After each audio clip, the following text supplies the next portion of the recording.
All right, a little disappointment on a Sunday afternoon, but hey, we got some good things to talk about on this one as the Sixers fall 127-117 to the Miami Heat. Welcome to the PHLY Sixers postgame show, live from the Xfinity studio, along with Rich. I'm Devon. Bree is here producing the show. All of you, thanks for checking in with us as we round this one up, get ready for another game on the NFL side with the Birds and the Cowboys. And hang with us, though, until we get ready for the game with the other guys. We are presented by Bet365. Whatever the moment, it's never ordinary at Bet365. Make sure you download the app. Use code PHLY365 when you sign up. We'll get to Kyle from the arena, check in with Kyle and see what's been discussed post-game with the coach and the players. We'll also talk about a temperature check, player of the game, as well as a new little segment that we have to get into, the unsung hero of this afternoon's basketball game between the Sixers and the Heat. But Rich, as we look at this one, Sixers dropped to 9-7 now on this one. Yeah. And we've talked about how it was just so jumbled up in the Eastern Conference. Heat improved to 11-6. They were good today, and they haven't even had Tyler Hero. So no, they have some guys out too. This is an interesting conversation and kind of things that they have to go through to figure out exactly what they're going to do as they go along. That's their problem. But this is a team that we talked about that could be in the mix overall when it comes to right around that 5 to 8 range. I guess we kind of focused on where the Sixers would be in that same area between 5, 6, 7, and 8. And Miami, Eric Spoelstra, we already know how great of a coach he is. That's not a surprise. But every time we look at the roster, we say how. And Norm Powell leaves Los Angeles. He comes to Miami, and people were wondering, was it a fluke? His all-star level type season that he had a season ago with the Clippers, what's he going to look like in Miami? Well, Tyler Hero down, doesn't skip a beat, man. He's good. He's really, really good, and he's in his, early 30s, and he's still playing at a level in which that you can rely on him to kind of guide your team on the perimeter.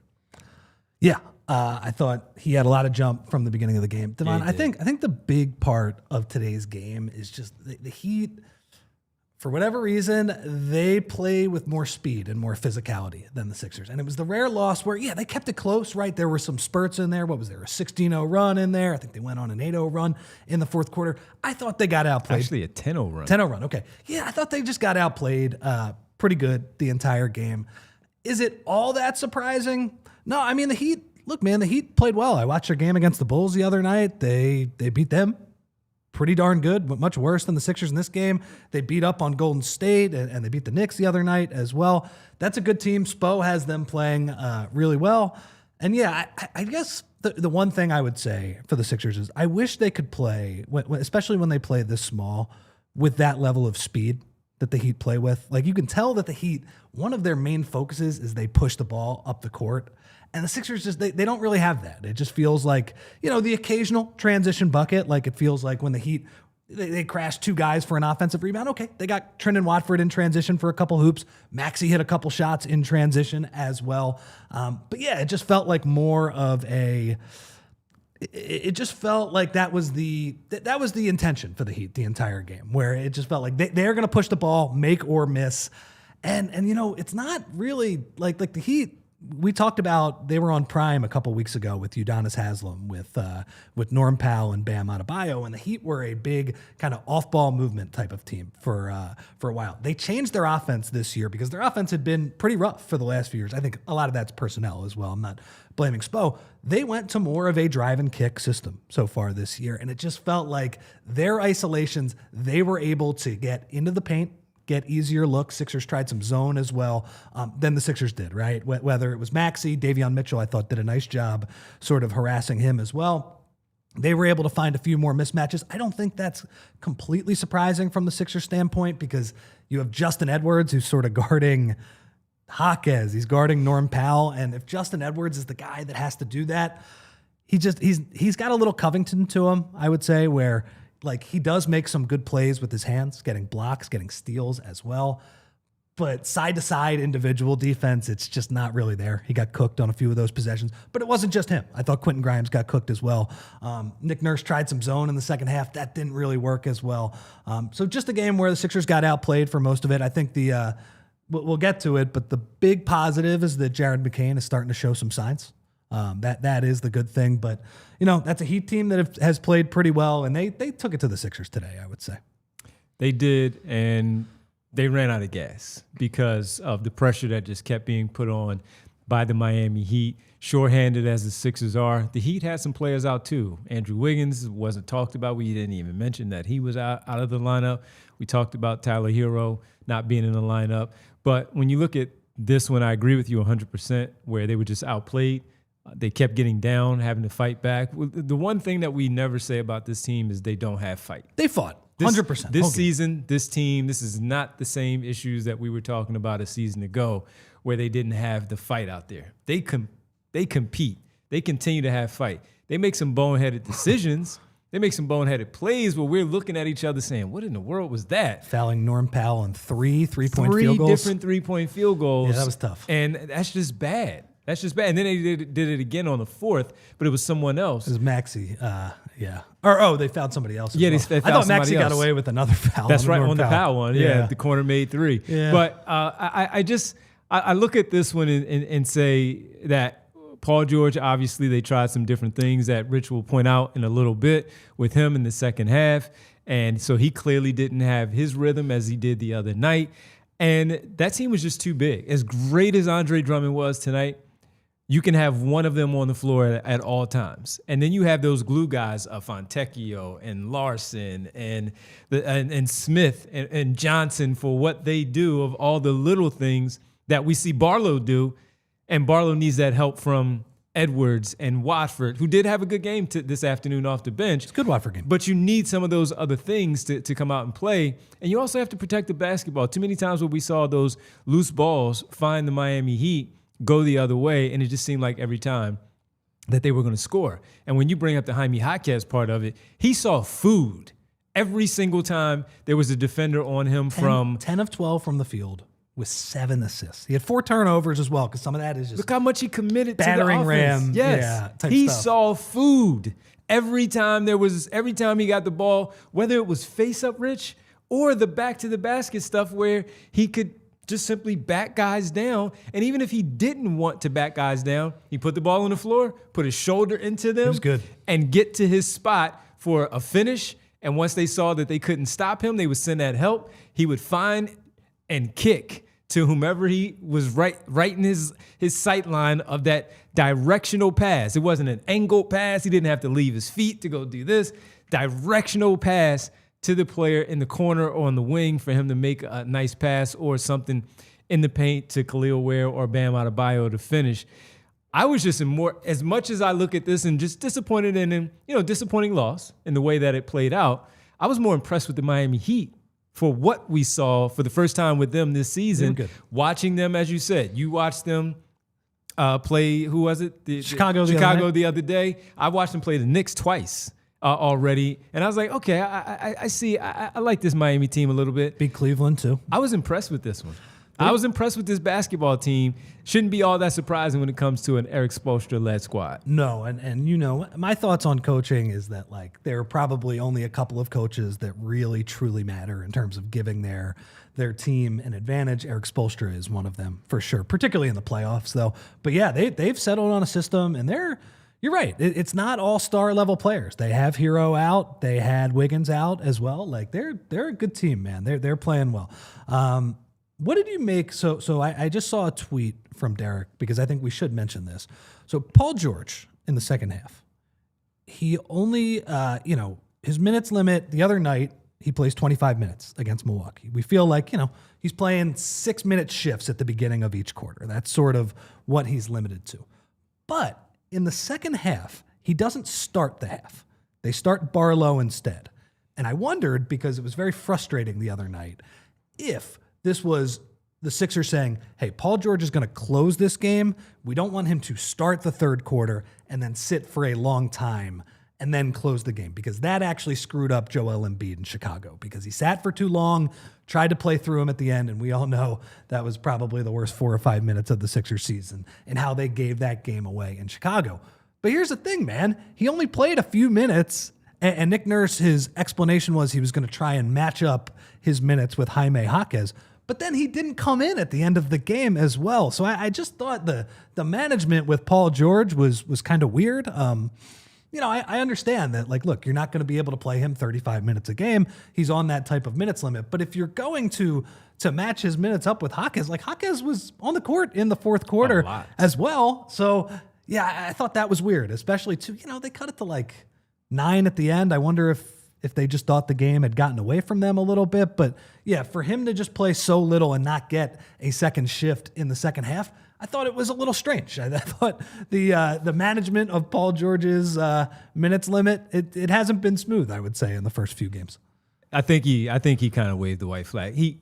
Nick Nurse saw what was happening. Yes, you try to do as much as you can, do as best as possible by saying, hey, I think these guys are also capable of coming back and trying to get them back into the game. But in the end, I believe that he saw exactly what was happening. This game wasn't going to go their way after a while. So it was a surprise. It was a shock. I had walked away for a second, missed the first start of the third quarter. Rich says, did you see this? And I'm like, what? Paul George coming off the bench or not starting the third quarter. I'm like, oh, it's a little short stint tonight. Is he done? And you laid out exactly what you said, or maybe try to close out the game. They feel like they're in this one. It was, what were they down 4 at the half, 71-67, something like that. And that was not the case. We saw him briefly in that second half, and it was shocking because it's like, wait a minute, man. I mean, they're still kind of making this run a little bit. They could use his help on the glass to help Andre Drummond a little bit there as well, and they can certainly use the scoring.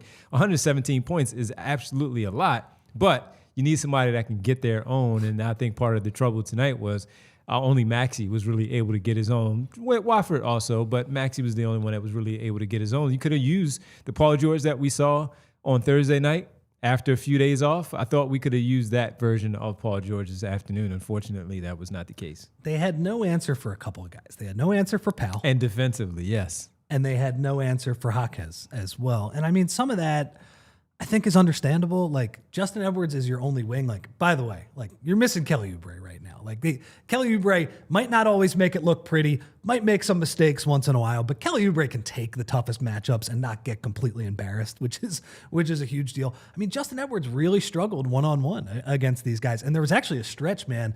It was in the second half. They went to a zone. They played Maxey and McCain together, which I thought was good because those guys were running good offense and Jared was doing more positive stuff than we had seen so far on the season. But Jaquez was just driving one of those guys from a 2-3 zone. That's all it was. He was just driving those guys from the top of the key, getting into the paint and scoring. It was, it was a game where there wasn't any answers. I thought maybe go to Barlow at the end on Jaquez. I don't think that would have worked every single time, but he had a couple decent possessions against him. But I will say, guys, the lack of wings it really does stand out with this team on defense right now. They've been, so it's funny. I actually looked it up. Since Joel Embiid went out the second time, and I'm sure the numbers probably changed a little bit, they've been 24th in offense. So I think we felt that, right? The half-court offense is really struggling in a lot of games. They've been 11th in defense, which is actually kind of surprising during that stretch. And I think some of that is playing Drummond, who was excellent on the boards again tonight, and playing another big with him as well. This was the first game in a while, though. No, that's not true. They felt overmatched against Milwaukee at times, too, just giving up buckets. But they just felt overmatched physically in this game, where it just felt like with Jaquez in particular and with Powell as well, it's just too much size on the wings for Milwaukee. They just for Miami, just getting downhill and getting shots. So it's one of those games where it doesn't feel good, and I feel like this was probably the Sixers' second biggest blowout of the season, would you say? I'm thinking of that Cleveland game. That was probably the one where they really weren't in it. They did fight. I was impressed. They did scrap for some loose balls and get some transition hoops. But it did really feel like in the second half they were never in this game. Yeah, they tried to buy minutes with no Paul George at the beginning of the third quarter. That didn't work. It was the Maxey sort of only stretches in this game tonight just weren't quite as good for whatever reason. Not a big deal. He's been a phenomenal player for you so far. But yeah, I think that was the story. I think they were probably one guy short in this game. Like a Kel'el Ware player short in this one to help Kel'el out Ware really on the perimeter. It does make you feel his absence, where he can soak up a lot of minutes and he can stop some of the perimeter penetration that other teams are getting, because the Sixers, they just, at the point of attack tonight, I think the Sixers got smoked pretty good, where the Heat, they stood up a lot of their drivers. Quentin Grimes, Tyrese Maxey had a little bit of trouble as well. Heat got into the paint pretty easily. We're able to kick out the shooters. We're able to get, floaters, layups, get fouled, all that stuff. All right, let's take our first break of the afternoon. I could say that it's the afternoon. It is the afternoon. Our first break of the afternoon on a game day. Sixers fall. Missed opportunity, 127-117 to the Miami Heat. Found themselves in this game. This was never, as Rich said, it was down 16. They were down, and they fought their way back. 16-0 run to tie the score before halftime. And trailing at half, but tied the score at one point before the Heat took a 4-point lead into the half. Had a 10-0 run in the second half as well. And they were never really out of it until they actually were, when it came down to about 4 minutes where the three of us collectively looked at each other and said, you know what? They're not going to get this one this afternoon. No. And that's okay. That's all right. This is not one of those where we sit back, come back after a game and say, that was disappointing. All this stuff. This is just one of those. It's a bummer to watch, but yeah. This one stunk as a loss just because they had some chances. They missed 2 layups back-to-back where we all looked at each other and said, oh, that might come back and get them. I think it was McCain and Maxey where they missed 2 layups in the third quarter. They got off to they didn't score for the first 4+ minutes of the third quarter. I'm not going there today. It wasn't one of those They did fight back to salvage it wasn't the worst third quarter. Yeah, it wasn't. But it was just a tough start. So a lot of things went against them, but it wasn't one of those where you got to punch the wall kind of frustration losses this afternoon. So we come back, we'll talk about the temperature check. Is that what we're going to do first, Bree? We'll do the temperature check when we get back. We'll also give you the player of the game as we go along, as we discuss the Sixers' 10-point loss to the Miami Heat, 127-117. Hang with us on this Sunday right here on the PHLY Sixers postgame show, presented by Talking to You on the Other Side about it. And that's our good people from Bet365. Whatever the moment, it's never ordinary at Bet365. I'm sorry, everybody. I missed out for helping you hit on this Sunday afternoon. I apologize. Tyrese Maxey only had 27 points. Only 27 points. And then you also had Paul George on this weird minute thing this afternoon. I said over 16 and a half. He finished with just 10. I'll bounce back on Tuesday against Orlando. But maybe you had more success than me at Bet365 as one of the 90 million users worldwide, 780,000 events stream live each year on Bet365. They've pioneered live in-game betting. Maybe you made some adjustments to the betting that you had pregame because of the live in-game betting in which they once again pioneered. Here's what you have for the NFL as we get ready for the Eagles and the Cowboys. You can go to Bet365 as a new customer. If you have not yet signed up, you can go in, sign up, all PHLY 365. When you do sign up, new customers get $150 in bonus bets, win or lose. That's correct. Win or lose. All you have to do is download the app. Use code PHLY365. Deposit $10. Place a bet for $5. You get $150, win or lose. And those bonus bets can be used on spreads, totals, player props, futures, and more. So if you're getting ready for the Birds and you feel like they're going to have a pretty good game, you have a good handle on what's going to happen, Bet365 is the place for you. Whatever the moment, it's never ordinary at Bet365. Must be 21 plus and physically located in Pennsylvania. If you or someone you know has a gambling problem and wants help, call 1-800-GAMBLER. Guys, the other day, I was at Kyle Neubeck's place, yes, man. You were. He was pumped to watch some basketball, some Clippers Hornets yesterday.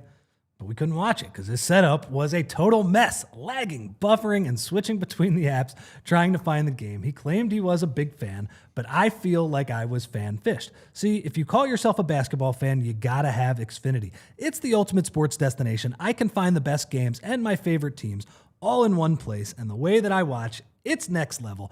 It's the perfect fan flex. I've got all the action right there in my living room, plus Xfinity's best picture and sound with enhanced 4K, so clear that it feels like I'm in the arena. And sometimes I've got 4 games going at once, because why not? On top of that, I get real-time notifications and live stats right there on my TV.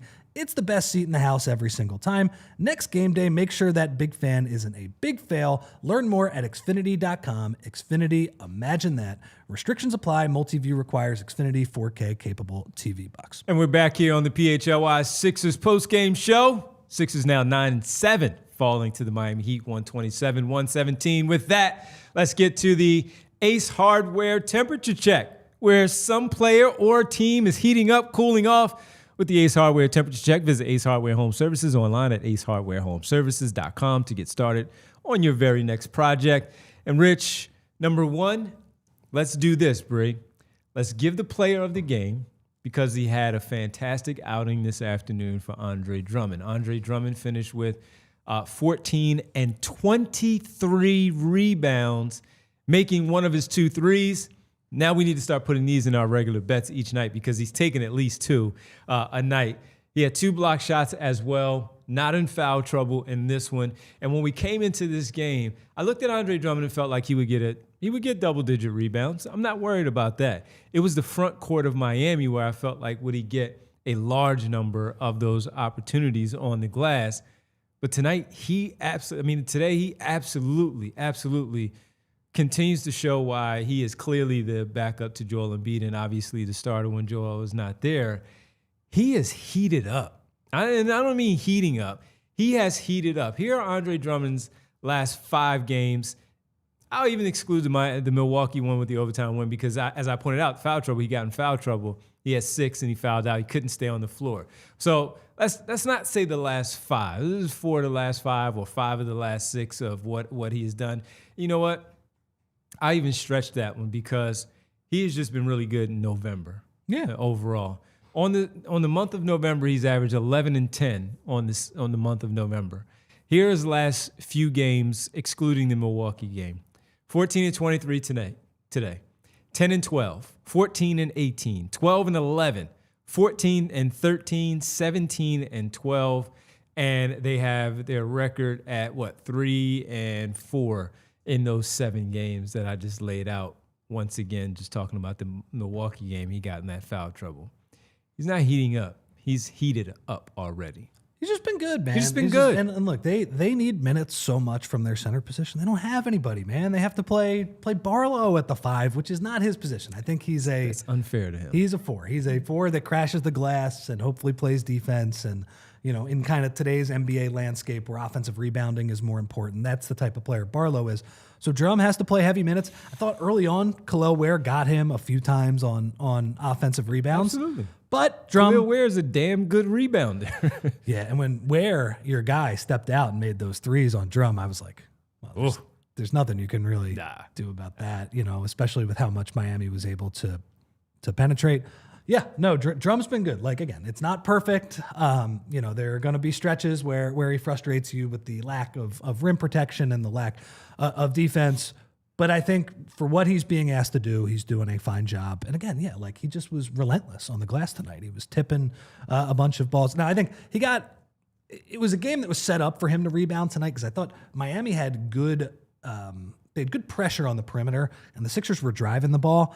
Didn't get great shots, but guys like Kel'el Ware and some of the other guys that were guarding Drummond were going for block shots, and players like Maxey were getting those Kobe assists, is what they're what somebody coined that a few years ago, where you miss the shot, but you draw the defense completely, and somebody like Drummond is able to clean up those shots. But man, I have no problem with what Drum is doing, and also, man, with their lack of spacing, he should be taking a couple 3s in the corner per game, because they just don't have the requisite spacing. Like, players are going to help off him. He's going to be open a few times. A couple of Drummond 3s, it's fine. It's not something I want to be a major part of the offense, but it's okay. So that's like another element of Drum. He played a good game. Wasn't quite good enough because the guards weren't able to get free, and he's not somebody who's going to create a lot of offense for you on a normal night. He's not somebody you're going to run a lot of dribble handoffs, a lot of delay action, that stuff through. But he's being asked to crash the glass, set screens, and finish the easy plays around him. I think he's doing a pretty good job on that. So nice job by Drum. Absolutely a nice job. And we look at him once again, look at his numbers as player of the game. 14 points, 23 rebounds, 2 block shots on the afternoon. and he made one of his 2 threes. The one that he made from the corner was more of a regular type of shot that we've seen. The first one that he took and missed was at the end of, I believe it was the second quarter going into halftime, where he took a top of the key 3-pointer against the clock as well. Good look, and it looked okay coming off his fingertips and maybe even dropping that shot. Unfortunately for him, it did not fall. But overall, Andre Drummond has heated up, and he's no longer heating up. He has already done so. That is our Ace Hardware temperature check on this Sunday afternoon. Andre Drummond heated up. Visit Ace Hardware Home Services online at acehardwarehomeservices.com to get started on your next project.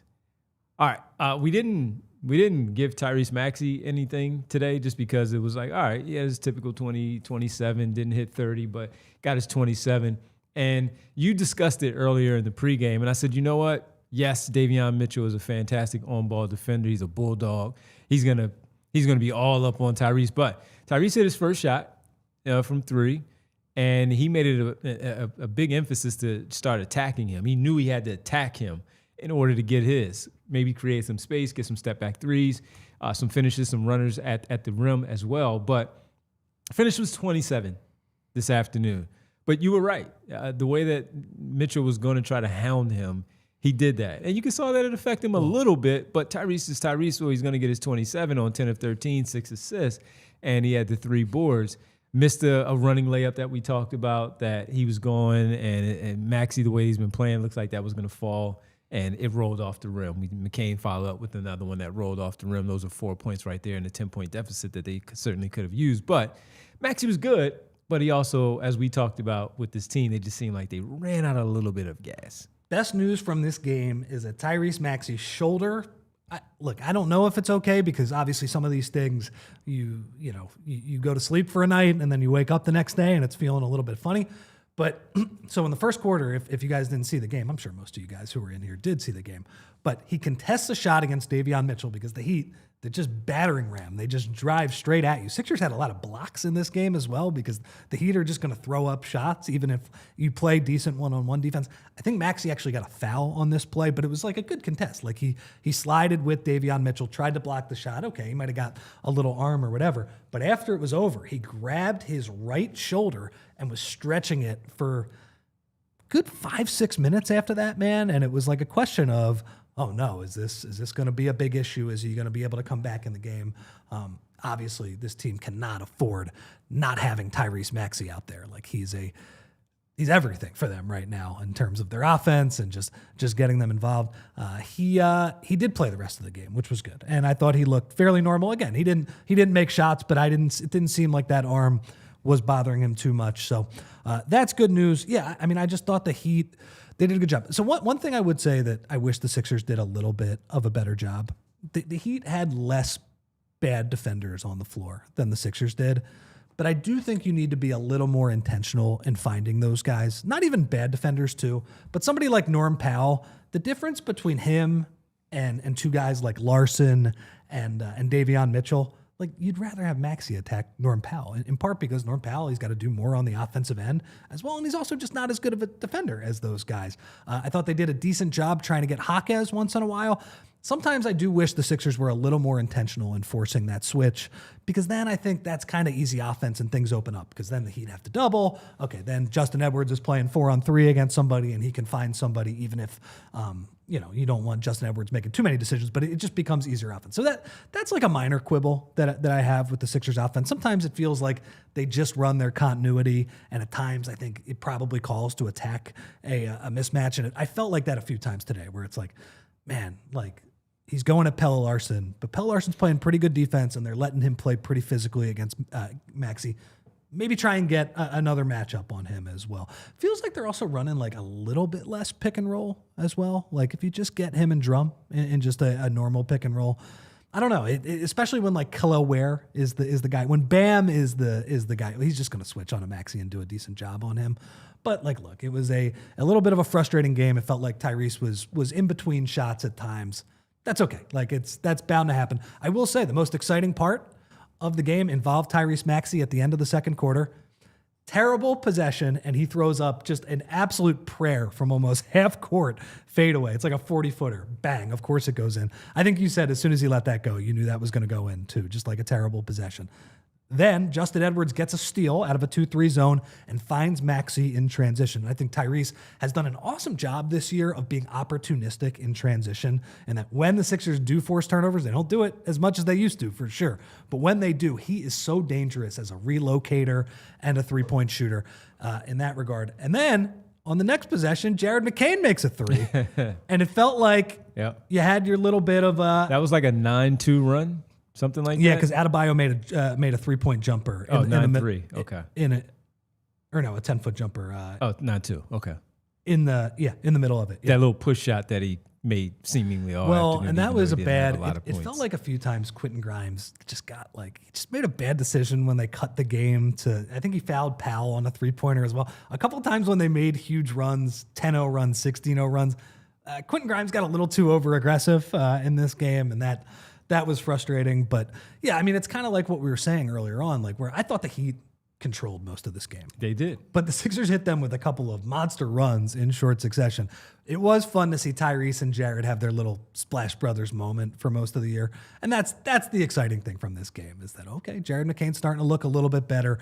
What did Tyrese end up finishing with? Like 36 minutes played on the game, I think? 37. Let me see. He had exactly 36-18. 36. They came out at the end. They took him out at the end. It's the first game that hasn't gone all the way down to the wire in a while. So, yeah. Still another clutch game, though, because they were in it with the 5 minutes to go. So, to your point, another clutch game for the Sixers. Lastly, before we take our second pause of the show, let's get this super chat up with Mr. Sandman, Bring Me a Dream, as he's discussing Tyrese Maxey since we're talking about him. Says, I'm tired of all the crying for the fouls from Maxey. He should save all the extra energy he uses to complain for playing defense. Did you notice too many of those in Not today's today. game? I think overall, you're not wrong. He didn't do it against Milwaukee on Thursday, and I didn't see it as much, Mr. Sandman, today. But we agree, because we've said it plenty of times while watching the games. Just get back on the defensive end and stop complaining, man. Get back into the play. So we don't disagree. Just didn't see it today, and not as much on Thursday either against Milwaukee in that overtime win is 54 points. It's definitely frustrating when he does that. But I will say, even when he's done that this year, I've been frustrated. It's like, Tyrese, get back on defense. But he just does so much other good stuff. And because he's so relied upon, if they had Embiid, if they had Paul George, I think I would be a little more, I'd be harder on him, I think, for sure. Yeah. I don't know. Yeah, I agree, though. That does frustrate me the couple times a game just not today. Where he's looking at the ref. I didn't see too much of that today, though. Yep. All right, folks, let's take a pause. Quick break. Come right back. We'll get to the unsung hero. Rich just brought him up, so we need to talk about him a little bit, share some time, give him some time here on the show. Even though it was a loss, 127-117, Sixers fall to the Miami Heat, now 9-7 on the campaign. We'll come back and talk about the unsung hero on the PHLY Sixers postgame show. And we got to tell you about Shopify. It's the holidays. We've all done it, right? We've all kind of done it. What kind of dreams did you have when you were a kid? What did you want to, did you want to be when you grew up overall? You're looking at that and you're saying, what do I want to be? What do I want to do? I want to be a professional athlete. Maybe I want to be a sports broadcaster, a podcaster now. You can do that as a profession. Look at these guys here up here doing podcasting as a profession. How about now? Thinking about starting your own business? Maybe you feel like you can be a little entrepreneur and do some things there. Well, Shopify is the e-commerce platform behind millions of businesses around the world and 10% of all e-commerce in the U.S. Shopify even powers the PHLY merch store. Huh? Maybe you can do that at Shopify. Shopify has got you covered with the website creation, product descriptions, email and social media marketing, and more. They also have AI tools designed to help you maximize sales. If you're ready to sell, you're ready for Shopify. Turn your big business ideas into great work with Shopify on your side. Sign up for your $1 per month trial and start selling today at shopify.com/allcity. That's shopify.com/allcity. And guys, do we really want Jalen Hurts returning punts in a couple minutes here with the Birds game? No. It's not worth the risk, time, or money. You keep your stars focused on what they do best, and the same goes for your business. You don't want your top people buried in operations, the tedious, time-consuming, redundant activities that wear the team down. Keep your impact players fresh so they can focus on putting points on the board. That's where Togo comes in, an integrated part of your team, taking that work off your starters' plates so they can focus on what really moves the business forward. Every engagement starts with free process mapping and engineering, no cost, no commitment. We don't bill a dime until the real work begins. And with programs starting as low as $1,000 a month, you're not going to break the bank. Each Togo program includes dedicated staff, custom automations, and US-based process engineers who act as your quarterback, giving you complete control, total transparency, and instant efficiency. At Togo, turning your playbook into performance, you call the plays, we execute your way, and we advise along the journey. Visit harnesstogo.com. Scale smarter, work faster, and stay focused on winning. Welcome back. We return here on the PHLY Sixers postgame show. Yes, indeed. Birds coming up here shortly as they take on the Dallas Cowboys. Weird Sunday afternoon, early slate of games, right? Detroit and New York. The Giants in this one in Detroit. And you would think after Detroit lost to the Eagles, they would put up a much better performance against the Giants. Not so much. The Chicago-Pittsburgh game is an interesting one that's been playing out also. Some interesting games going on right now in the NFL. But let's get to the unsung hero of the day. Since you just talked about Togo, Rich, we figured, you know what? Let's give an unsung hero presented by the good people at Togo this afternoon. And the unsung hero, by the way, Togo turning your playbook into performance. You call the plays, we execute your way, and we advise along the journey. And that's why we go to the journey that has been checking out and seeing how, when we say execute your way, how Jared McCain is going to execute after being out there on the floor. A rough start to his season, coming back from the knee injury, the surgery for the meniscus repair. These last couple of games, he's been all right, man. And this afternoon, he finishes with 15 points on 5 for 11 shooting, 2 assists, 1 rebound, and he also knocked down 3 3-pointers on 4 attempts. He's starting to look like himself now, Rich. 15, we talked about him in the game against Milwaukee. He's stringing together a couple of games here, and he's starting to look like Jared McCain. Good progress, for sure. And I was worried because those games where he was playing like 7 minutes, first off, that was not tenable because that's not enough minutes to play. But especially when he had the knee brace, I wonder if going to the sleeve or whatever he has on right now, which seems to be less intrusive than that knee brace, is making a big deal because it looks like he's moving better. I mean, so basically he gets right into the game tonight, and they run a pick and roll for him on the right wing, and he gets into the lane, and he doesn't go by the guy, but he uses his body, creates a little bit of space, and hits the jumper in the middle of the lane. And that's Jared McCain stuff, man. That's what we saw from him. It's not all getting to the basket. Like, he doesn't have, he doesn't have like Tyrese Maxey's quickness for sure. But he used the setup of his 3-point shot. There was another play where he isolated and made a step back 3 in tonight's game. And then it felt like he started to get with change of direction and some other moves, some good footwork in the middle of the lane. It felt like he was freeing himself up. He didn't make all of those shots. He missed a couple of flip shots that felt like he could have made. They rimmed out on him. But I thought that was by far the biggest positive of the game for the Sixers. And that's because Jared McCain playing, and Bree has, I believe this is his step back 3-pointer. Yeah, like we had not seen that for the first 4 or 5 games of the season. I mean, that's why they sent him down to Delaware. They really had not done it that much. It makes the Sixers a much more dynamic team because that's another guy who can create his shot, can do things with the ball in his hand. But the big thing is that's somebody who can run the offense and let Tyrese Maxey at least sit for 6 minutes. All we're looking for is 6 minutes, right? 36 minutes a game, not 41 or whatever it is. And the Sixers did go on a 14-0 run 16-0 run, right? 16, yeah. When Tyrese was on the bench in tonight's game, some of that was Jared getting into the paint. Some of that was PG and Trendon Watford doing some good stuff. They made some plays in transition as well. But it just felt like, okay, Good. Let's continue to build up Jared McCain because he's clearly showing that, all right, he's getting back. He's getting his rhythm back. He's knocking down some threes against the zone. Miami played zone like we saw Milwaukee play the other night. Jared McCain is a zone buster, right? You want to get him the ball. Yep. He's able to get that shot off really quickly. His defense was bad. Shmooey brings that up. I agree, Shmooey, but everybody... One thing at a time. Everybody was bad on defense tonight. He has looked, out of the offense and the defense... In the first few games, he looked way better defensively than he did offensively. So all that stuff has to come back together. He was not good on defense, though. No, I agree. Yeah, and look, I think he and Tyrese have shown good things in individual defense, but they both struggled in today's game, particularly against Jaquez. But like, look, with Jared McCain, the key is he going to be that electric scorer that we saw last year where he can just get it going, where he's just going to start make threes? Now, the one thing I will say, Devon, you know when he's really going to be back? When he's making those relocation threes, when he passes it to PG or Tyrese and then just cuts to the wing and then shoots those. That's when you know he's really going to be back.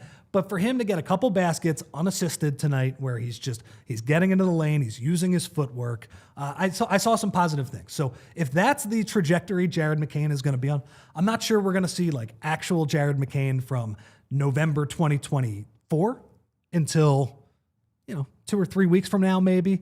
But if this is the trajectory he's going to be on, that's a helpful player, and that's somebody who can soak up those key minutes. Because as we said in the pregame, Tyrese Maxey has turned into Joel Embiid. When he goes to the bench, it has been a disaster for the Sixers. Some of that is they don't really have a point guard type player, right? VJ is hit or miss with that. Quentin Grimes, as we all know, is hit or miss with that as well. I think Jared, when he's good, will give the Sixers a little more consistency, be able to get them into their sets and get them into some decent looks. So that's the positive thing from this game on a day where the Sixers mostly got their butts kicked. Jared McCain showing some signs and showing that he's not too far away. All right, and that is our unsung hero of this afternoon, presented by Togo. At Togo, turning your playbook into performance. You call the plays, we execute your way, and we advise along the journey. Jared McCain, our Togo unsung hero of the afternoon. Final break, we come back, and we check in with a little bit of Trendon Watford conversation, some other things for this game. Kind of preview a little bit the Orlando Magic as the Sixers host the Magic on Tuesday. Hopefully they get some guys back and be ready for the game on Tuesday. And then we'll all get ready for the Birds and the Cowboys. Final break as we hang out with you on this Sunday afternoon. Sixers fall by 10 to the Miami Heat, 127-117. We'll be back. Final segment right here on the PHLY Sixers postgame show. I'll do this one because I think I might need one after that game. A little crooked T. Oh, okay. My bad. No. My bad, Bree. It's fine. It's fine. I was just doing the second ad. Yeah, it's fine. Everybody's got their favorite hard tea, but have you ever turned the can and read what's in it? No, you have not. You know why? You can't, because they don't tell you, and while they hide what's inside, Crooked Tea brings about it. Crooked Tea brews real USDA organic tea for real flavor with zero sugar, no fake junk. Hiding behind the label, what you see is what you drink. Next time you're at the store, flip the can. If you can't find the ingredients, just put it back. Then grab a Crooked Tea, zero sugar, real tea, and fully transparent. You know it, Philly. Real recognizes real. So why drink the fake stuff? I don't know why. Crooked Tea. The only thing better is a strip sack, not only in the Super Bowl, but also in Dallas' stadium by you-know-who. Visit crookedtea.com to find a store nearest you. Guys, most people cannot name all of their financial accounts or what they're worth, and this lack of awareness can lead to people leaving money on the table. Feel organized and confident with your finances with Monarch Money, an all-in-one personal finance tool that brings your entire financial life together in one clean interface, whether it's on your laptop or on your phone. And look, you can use Monarch for many reasons, but you can maximize your investments, increasing your savings rate, easily review your finances with your partner or your financial advisor, and most of all, guys, you're keeping a clear view of your financial health week to week and long term. And if you're not on top of your money, you could be missing chances to save more, invest smarter, or hit your financial goals faster. Monarch is the app that helps you stay informed so nothing slips through the crack. And it's, guys, It's just not another finance app. It's a real tool that professionals and experts actually love. So don't let financial opportunities slip through the cracks. Use code PHLY at monarchmoney.com in your browser for half off your first year. That's 50% off your first year at monarchmoney.com with code PHLY. We're back here on the PHLY Sixers post-game show. Rich, Devon, Bree, all of you in the chat, we appreciate you hanging with us. Let's talk about, Rich, got to ask you about Trendon Watford. 26 minutes, 8 seconds. He was 7 for 12 from the floor, 1 for 2 for 3, 4 for 5 from the line, 9 boards, 7 assists for 19 points. This is the good Watford. And then he'll give you the other games where he might drive you nuts, but you got a good Watford game this afternoon. Really, he was really good. I mean, it's part of the reason. You needed that with Edgecombe not playing, George only playing the amount of minutes that he did this afternoon. You needed that. For sure. I mean, that was another reason that, like, this game was not that close. You needed an awesome Trendon Watford game to even keep this close.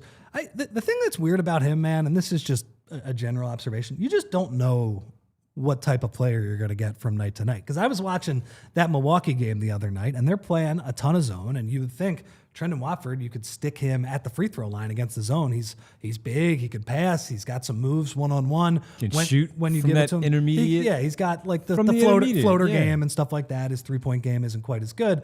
But he was dreadful. And I was like, he's got a little Quentin Grimes to him where it's just like, man, when he's bad, he is like really, really bad. And I don't understand why. But then he has a game like today where, again, 19 points, 7 to 12. Like, he had some tough physical drives against good Miami Heat defense. Again, they were strong at the point of attack in today's game. He took the contact and made some very difficult shots in today's game. He was awesome, man. And he also, by the way, when they played zone, Miami played a lot of zone. He was very good in the middle of that zone. Some of those assists where you find Watford in the middle of the zone, then reverse it to McCain or Maxey or whoever who's open on the other side for three. He can do that for you. So good game for him. I think the key for him is going to be finding a little bit more consistency, right? Because I think, especially if they do get Joel Embiid back, they're not going to need this level of play from him, but they're going to need something probably in between his bad game and his good game. There are games where he's unplayable, and then there's a game where, like, you probably only 26 minutes for him in today's game. He probably needed to even play more. He was really good, really good. You saw it all on full display where at one point we were sitting there and Rich goes, oh, that's a basket. Because it was just, as we talked about with Jaime Jaquez having his way with the defenders, Trendon Watford had his way on the low block where he got into his spots, that somewhere around that 12-foot area, and he had the push shot or that turn runner kind of thing that he does. Again, the old man game on display this afternoon, and it worked. So that's where, as Rich said, somewhere in the in-between there, where you can get that from him, maybe 11 points, 4 boards, 4 assists, just make some really good passes, make some really good timely rebounds, some solid defense because he can move laterally, he can move side to side and all. He's not the quickest, but he does have good hands, and you just need him to be a part of the rotation. He's definitely in that 8 to 10 man rotation where you have to have him out there on the floor at times, where sometimes you say, you know what, I've seen enough. But for the most part, he's done some really good stuff, and you can see why they have him on this group. So through 16 games, he's played well. He's played poorly at times. But this afternoon, he was really good. It's unfortunate that you get these types of performances. 27 from Maxey, double-double, 14-23 from Drummond. The best McCain game that we've seen thus far, and you get a Watford outing like this one, and they take the L anyway because there were just so many other things working against them. That was a defensive loss. Right. Yeah. So many other things working against them that they just simply could not pull this one out overall. So, look, this is what you want from Watford. This is why he's here, to take some of the pressure off those other guys. If he's able to do that consistently, I say he has like a good week and a half, right? Where that's like 4 games, 5 games max, where you have that.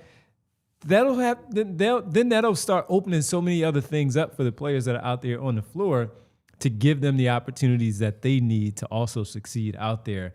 And once you do that, he gets even more comfortable. He understands. But one of the issues, Rich, is they just haven't had all of their guys together.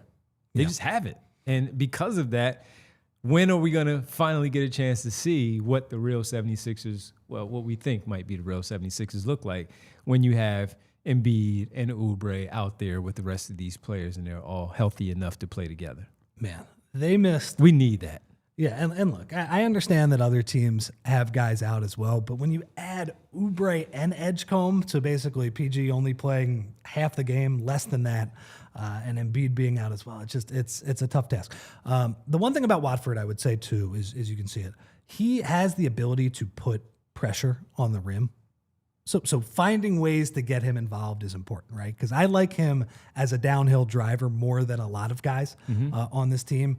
But as Tom mentions in the chat, sometimes he over dribbles, and sometimes it's hard to. He needs to be in the rhythm of the offense, I would say. Like if the offense is getting switched and it devolves into an ISO at the end of the possession, I don't think Watford's going to give you great stuff. He might be a guy that you also help off of late in the shot clock because he's not a great 3-point shooter. Yeah, but good game from him. I'd like to, honestly, the fact that he had the triple-double in the game with Embiid, it's like, Joel, can you just please get back? Because Joel brings the defense out, right? The other center has to guard him. That gives Trendon Watford a lot more space to both drive and pass as well. I think he would really benefit from that. Let's get to the last super chat that I did see that we had up there, and that was from Bernard McCoy saying if the Sixers didn't get a young athletic center like Ware, they will not win a lot of games without Embiid rim running and paint killing us today. So let's talk about a little bit of those guys on the other side, just briefly because. Well, go ahead. Well, you should take a bow. You were the big Kel'el Ware guy, and he is. I mean, he played great tonight. He was one of their best players. I mean, again, the offensive rebounding, he matched Drum and got some baskets, and then he also stepped out and made a couple threes as well. He was terrific in today's game. So he was drafted one pick behind Jared McCain in the draft last summer, the 2024 NBA draft. I think we all like Kel'el Ware. We all had questions. I just liked him a little bit more. And every time we talk about a center, it's for one reason. We all know it's because of Joel Embiid's availability, his health, and all. And with today's NBA, where you do look at, yes, the outside shooting is a big part of playing the five, but the rim running, the athletic big that you could potentially have on your roster, we look at Adem Bona, and we're like, oh, Bona, look at what he did in the final few minutes against Washington, or this stretch here, the sequence that Bona had. He can get up, he can finish at the rim, he can shot block, he can run. But we question his hands, we question his defense overall, we question so many things. And he was a second-round pick where Ware was a first-round pick. Yeah, Ware was a more accomplished. And I'm only pointing player. that out because, again, we all like Ware. I liked him a little bit more. But it was a matter of, at that point, connect McCain, where are you going to go? You have use for all three of those types of players. And McCain, they hit on. Yeah.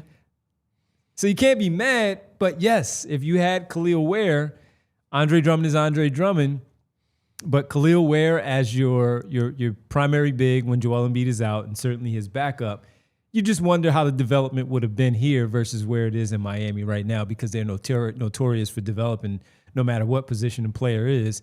They really work it out where these players come in here. But that said, McCain is a good player, man. I'm not mad. And McCain showed a ton before he got hurt, and so hopefully once he gets I was healthy, also a McCain guy. Right? Me and you were more McCain than Derek and Kyle. They'll tell you that. We were, yeah.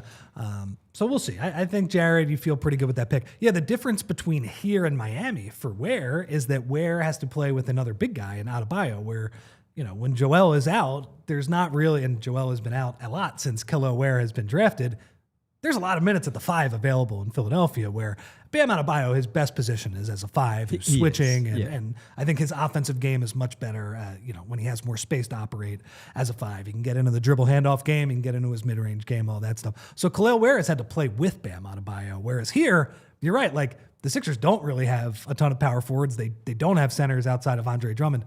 He would start, and I think they'd let him play a lot. So. What do you think it would look like, though? Because Powell and last year he played a lot with Hero. But let's say Maxey is Maxey, like we've seen, and you have Kel'el Ware. I mean, those opportunities where he won a lob throw and all that stuff, that's there with that guy. I like that he is equally a lob threat and a 3-point threat as well. So then your whole game is opened up, and I think that helps your guards as well. I think he'd be a nice fit with Maxey as well. But on the other hand, I'm not hating on the Jared McCain pick. No, not at all. You just look at that one and you're like, yeah.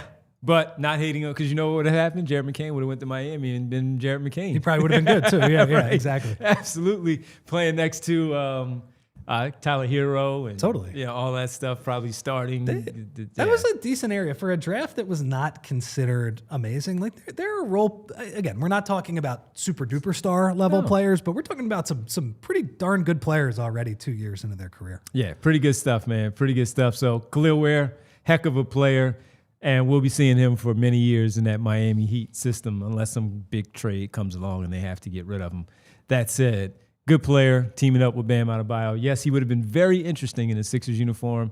Jared McCain, though, I'm not tripping about it at all. One other thing I'd say before we just get out of here and everybody can go watch the birds, go birds, all that stuff as well, is that it does feel like Justin Edwards is a bit overtaxed here. The fact that he is your main wing, he just... look, he cannot do a ton with the ball in his hands. And again, he is another guy who I laud his hustle and I laud how hard he plays, but he's not a good one-on-one defender. He can be taken advantage of by both bigger guys, but also just side to side, he's not quite as good. And then when the shot is going in, it's like, look, when he's making all the threes against Boston, it's a quick release and all those things, but he is a more limited player on the offensive end. So the Sixers do need, they need PG to probably play more minutes because their only other wing is going to be out for a few weeks here with Kel'el Ware. And I think we did see that Kel'el Ware, you are missed in this game for sure. Big time. We haven't gotten to this point. What do you even do with that, though, in the offseason? Because Kel'el Ware, he's showing his importance. Unless they do something where they replace him and they don't have it in the system already, he's on the final year of his deal, man. I know that's a conversation for a later date, but it's showing itself now, isn't it? You just said? We talked about this. They have a lack of wings, and their forward position they've probably addressed with the two-way guys, where I think Barlow and Watford are giving you decent minutes at the four. If those guys are kind of your backup fours, and you could throw Watford into that box as well, yeah, they're really light on the wing right now, where they're playing Quentin Grimes and three guards in a lot of these games, and their defense has been better than I've expected over the past couple weeks without Joel Embiid. Like playing three guards and having Andre Drummond as your rim protector, that does not scream a great defense. They've been slightly above average in the past week and a half. I probably wouldn't want to test that much longer because you feel like teams like Miami would be able to get easy buckets against you. But yeah, it does feel like Justin Edwards, I understand why he's playing because he's the only one that you really can throw out there, but he does feel overtaxed in these games. All right, folks, we're going to get ready to say good afternoon and goodbye, and we'll see you on Tuesday. We're off Monday, everybody. We're off on Monday. No Sixers podcast here on Monday. We'll be back with you on Tuesday ahead of the Magic and the Sixers. Bree, did you say this was also an 8 o'clock game on? I don't. Is it? Another 8 o'clock game, Rich. We're going to be here on the late nights. National TV Sixers. 7:30 pregame right here on the PHLY Sixers pregame show. It's time to say goodbye with the world famous. It's time for the roll call, everybody. And we gotta just say, we got like a minute and 30. So we gotta run these, everybody. We gotta say, win forever. Music Lover 31. Thank you. Larry K. What up, Larry? Theo, Kyle Wright, Tom Jackson. Everybody, we see you. Nona in there. Hey, Nona. Great to see you as always. PHLY guy. Gene Ross. What up, Gene? We also have Jack Reacher. You better love somebody to love somebody. Mr. Sandman, bring me a dream with the super chat. Bernard McCoy, also a super chat. We thank you so much. Tom Jackson, what up, Tommy? Good to see you as always in there. Who else have we had in here? We said Remo K, B Knight leading the win. Sir Shmooey, who you brought up a little bit earlier. What up, Sir Shmooey? I like Shmooey. Did we see X in there? I don't know if we saw X in there. I didn't see X. What up, X? What up, X? Good to see you in there, X Joaquin. Philly fans, I haven't seen Philly fans in quite some time. Good to see you there in the chat. Sean Karp as well. Vic, Sean Havern, Lost Sleep TV, SB Cole, and we had so many others that since they changed the titles and all, the YouTube doing it again. I don't know. It happens. All right. Thank you, everybody. Thanks all the ladies out there. We appreciate it. Hey, Mom, as well. We'll be back on Tuesday, 7:30. No show on Monday. Make sure you like and subscribe to the show. Hit that like button. Subscribe. Tell the family on on Thanksgiving to check in with us. We really appreciate it. On the way out, you know what to do. Post game with the Birds following their win. Like and subscribe. Hit the like button and also the bell icon to get started. We'll talk to you 7:30 on Tuesday. See ya. We all silly like the mayor.